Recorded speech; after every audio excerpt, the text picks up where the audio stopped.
Si RJ Abarientos ay isa sa mga pinakakilalang batang point guard ng Pilipinas sa kasalukuyan. Ipinanganak siya noong Setyembre 14, 1999 sa Marilao, Bulacan at lumaki sa pamilyang may malalim na koneksyon sa basketball.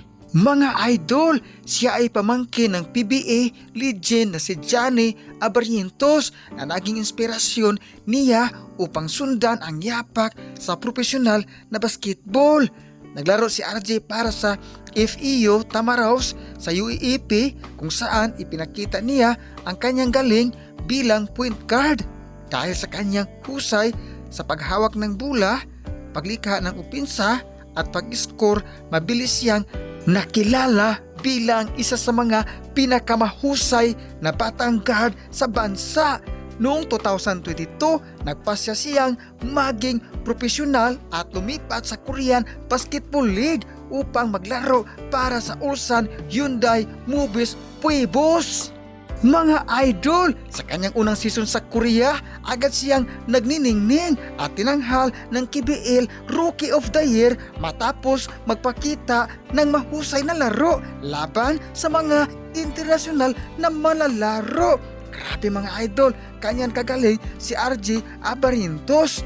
Pagkatapos nito mga idol, ay naglaro naman siya sa Japan para sa Shinsho Brave Warriors. Ay ito mga idol, tama ba ang ating binibigkas kung saan mas lalo niyang nahasa ang kanyang karanasan at kakayahan bilang isang point guard?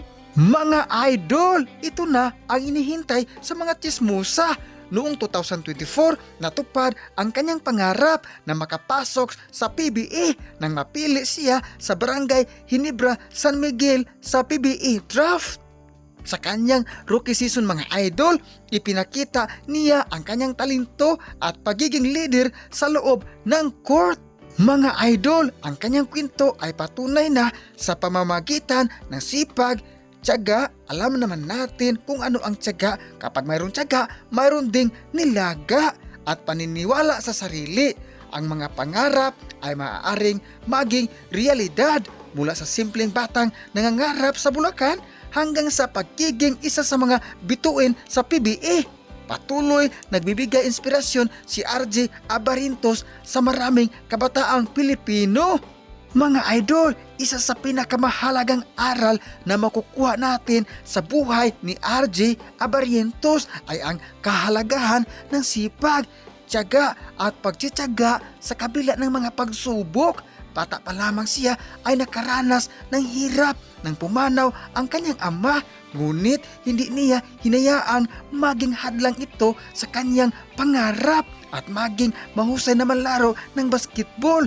Sa tulong ng kanyang pamilya at sariling determinasyon, patuloy siyang nagsusumikap upang maabot ang mas mataas na antas ng laro. Isa ring inspirasyon si RJ dahil hindi siya natakot sumubok sa ibang bansa upang mapaunlad ang kanyang kakayahan.